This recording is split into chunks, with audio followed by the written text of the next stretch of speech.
Today we are interviewing Joanne Zich, who is retired from the position of Documents and Public Services Librarian at the American University Washington College of Law Library. Prior to her appointment at American, Joanne worked in reverse chronological order at the Library of Congress as Law Library Director for the D.C. law firm of Shaw, Pittman, Potts, and Trowbridge, and at the law firm of Covington and Burling. Joanne, let's begin with a little personal history. Can you tell us where you were raised and about your life both when you were young and today? Well, I was born in the cold wasteland of North Dakota at the end of the Depression in 1937, a long time ago. My parents, I was the first of 3 children, and my parents really struggled, as so many people did during the Depression. But fortunately, my father was able to train as a cartographer and moved during the war to Washington, D.C., where he worked for the government, making maps in the aid of the war. We lived in Arlington. We moved when I was 4 years old, and my baby brother was 2. My youngest brother was born when we lived in Virginia, and we were there for several years. My first library experience was in Virginia. We lived in a small town, in what was then a small town, really not even a town, in Fairfax County. The bookmobile came regularly because the library was too far away, and I loved going to the bookmobile. We went religiously when it came, and I would go home with a great stack of books. Later, my dad built a house in Mantua, and I went off to college. I went to William and Mary initially, but things were changing for the family. He worked for what was the old Army Map Service then, and they moved to St. Louis. So I transferred to Washington University, and I had a happy childhood, I must say. I can talk a little bit more about my education and my continuing love affair with libraries, which were really an important part of my life. Okay. Could you tell us about your education and training? You already mentioned a little about it, but I know you have an undergraduate and a library degree as well. Where did you earn these, Joanne? And how was it that you decided to become a law librarian as opposed to perhaps a different type of librarian? Well, to answer the second part of that question, I've always considered myself an accidental law librarian, and I'll expand a little bit. When my family moved to St. Louis, I transferred from William and Mary to Washington University, and that's where I got my undergraduate degree.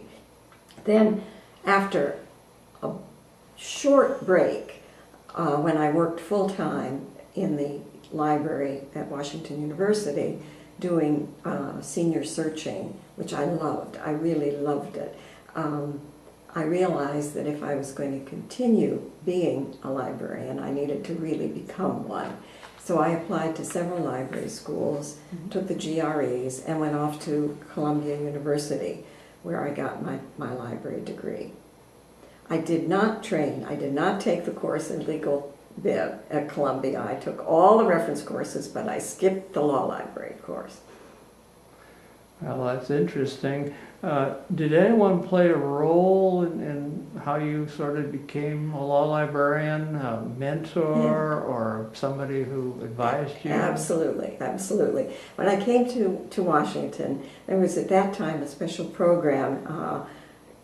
Candidates were nominated to participate in the program by the library schools, and both my now husband and I, Bob was at the University of Minnesota, I was at Columbia, were nominated for the program and accepted into it. It was a 6-month program, and that's how Bob and I met at the Library of Congress, and we were there for 6 months. Then we went together into the reference department, and over the course of that period, we fell in love, got engaged, we got married, and we could not both work as reference librarians in the main reading room because of the kinds of policies that existed at that time. So Peter Draz, who was the head of the reading room, was a great friend of Jack Ellenberger's at Covington and Burling. And he introduced me to Jack. Jack was wonderful. He took me to lunch. Jack was a great, great one for taking ladies to lunch. And I accepted a position as assistant librarian working with Jack, who truly did mentor me. And that's how I became a law librarian.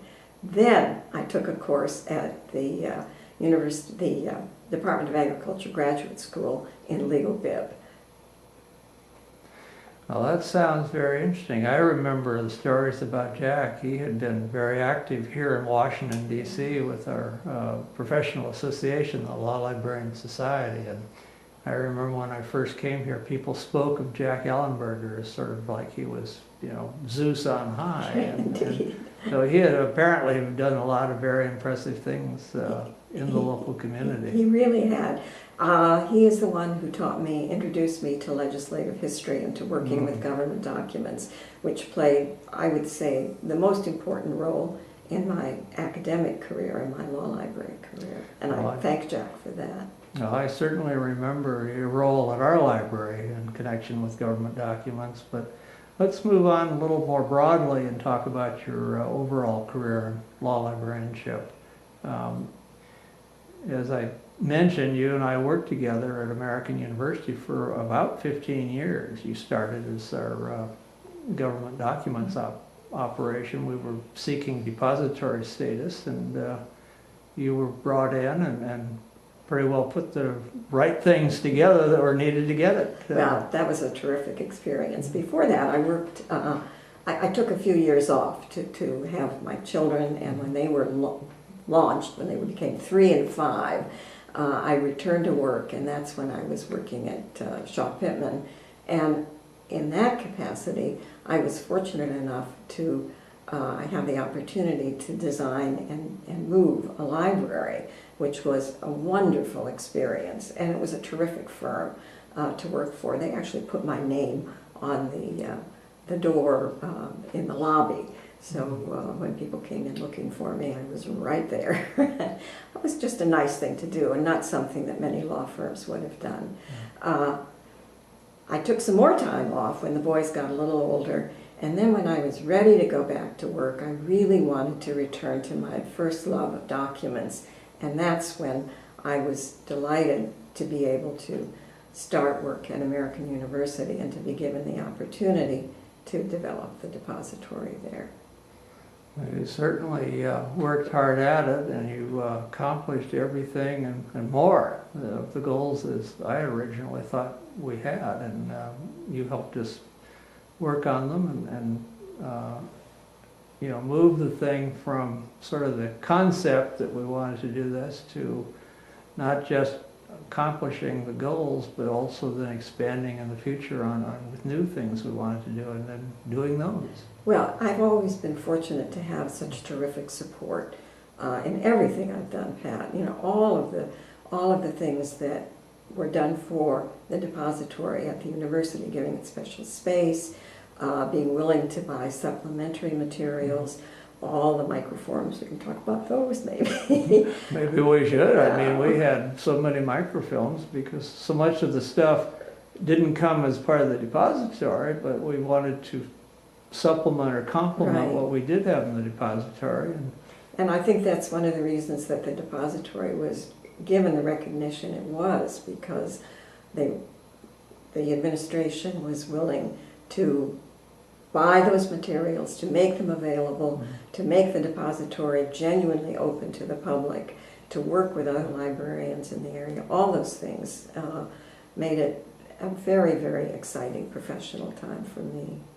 Well, I can remember when we would have the occasional inspection from the depository program. They would send somebody in to see if what we were doing and were we following the rules. And you know, we always achieved the top marks. And I hate to admit it, but many of our counterpart law libraries around the country didn't, because they were sort of resistant to letting other people come in and use these books. Well, it was a challenge. It was a challenge. That was one of my own personal missions, Yeah. free access. It was real important. Well, there's always a little pushback from your law students, always. They think they own the place and they're not sure about anybody else coming in. But we negotiated that, and you helped me do that indeed very much.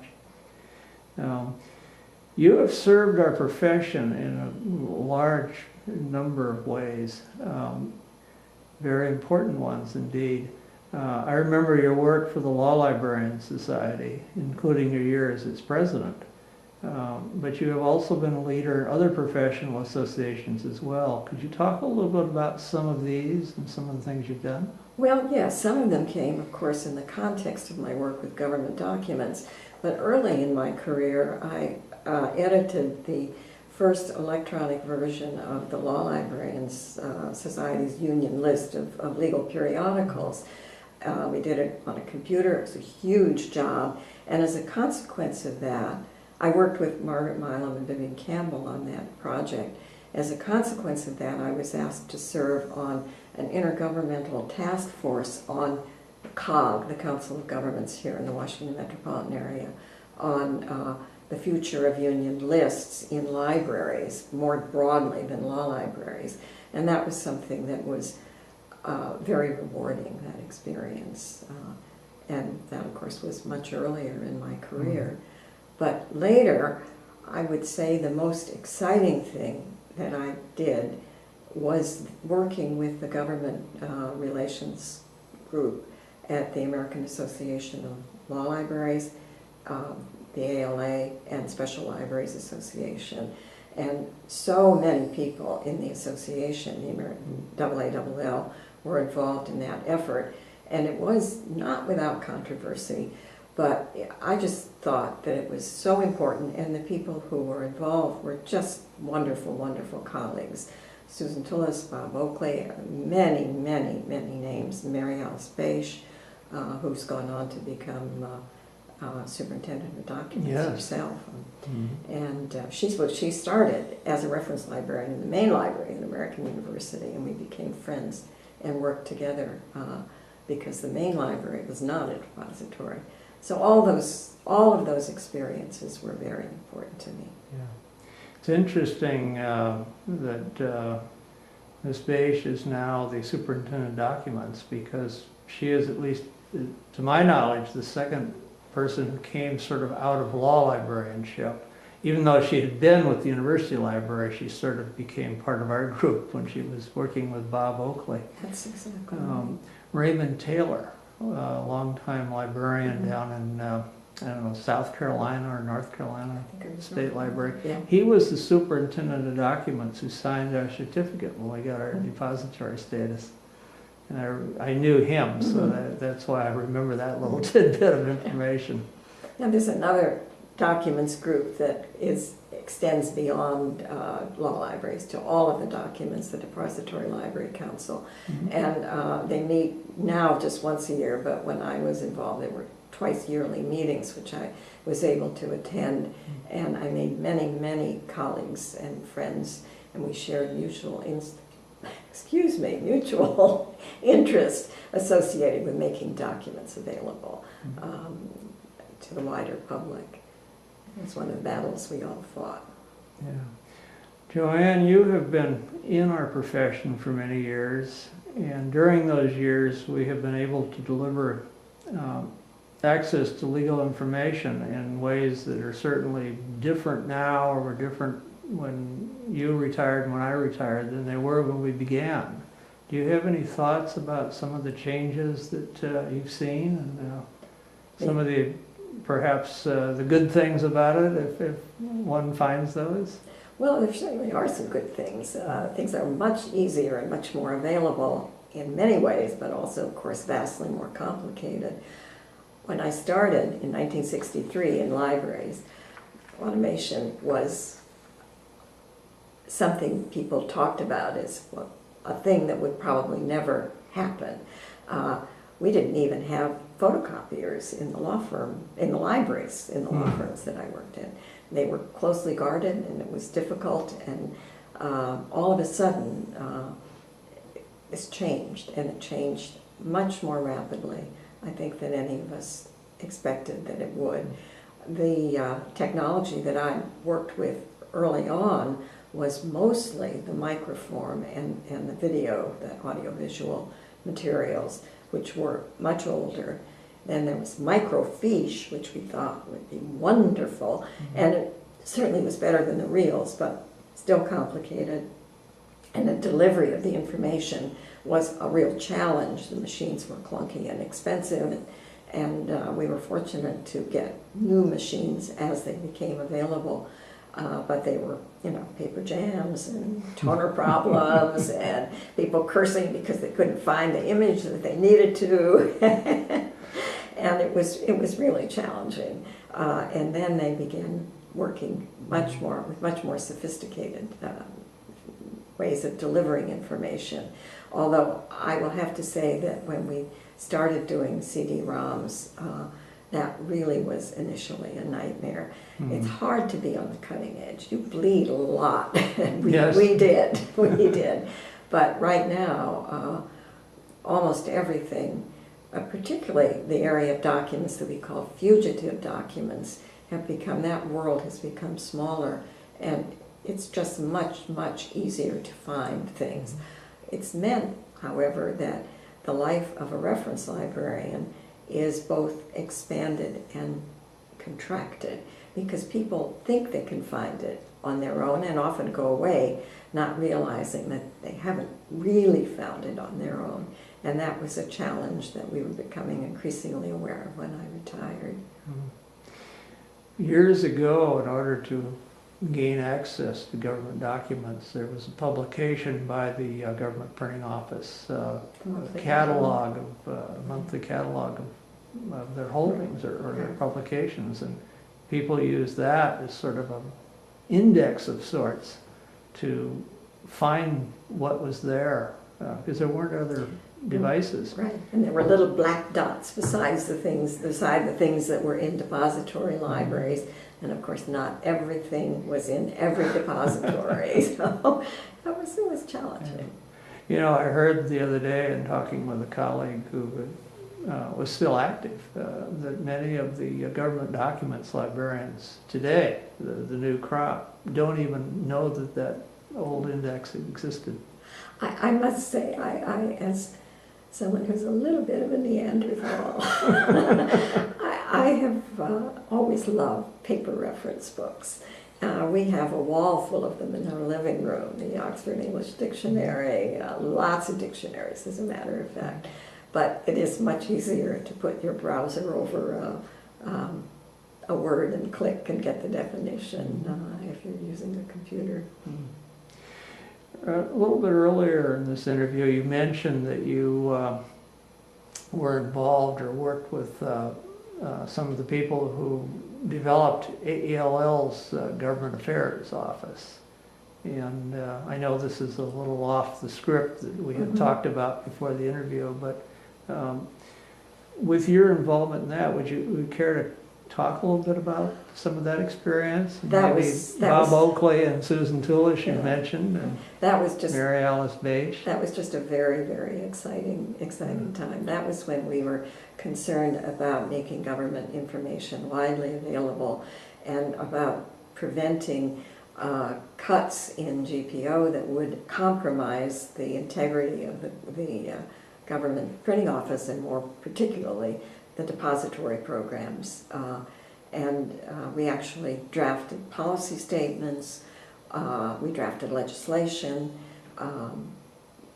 we provided legislation in hearings, and it was just very, very rewarding. And working with people who really felt they were in a position to make a genuine difference was probably as important, I think, as anything I was able to do when I was a law librarian, a practicing law librarian.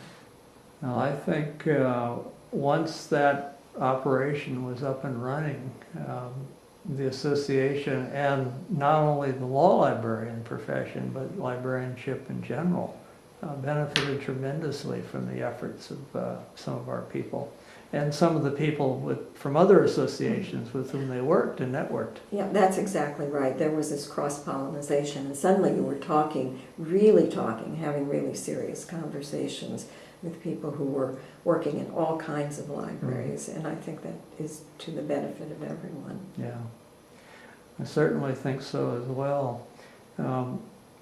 I want to thank you, Joanne Zich, for allowing us to visit with you today and for taking these few moments to share so much about yourself and about our profession.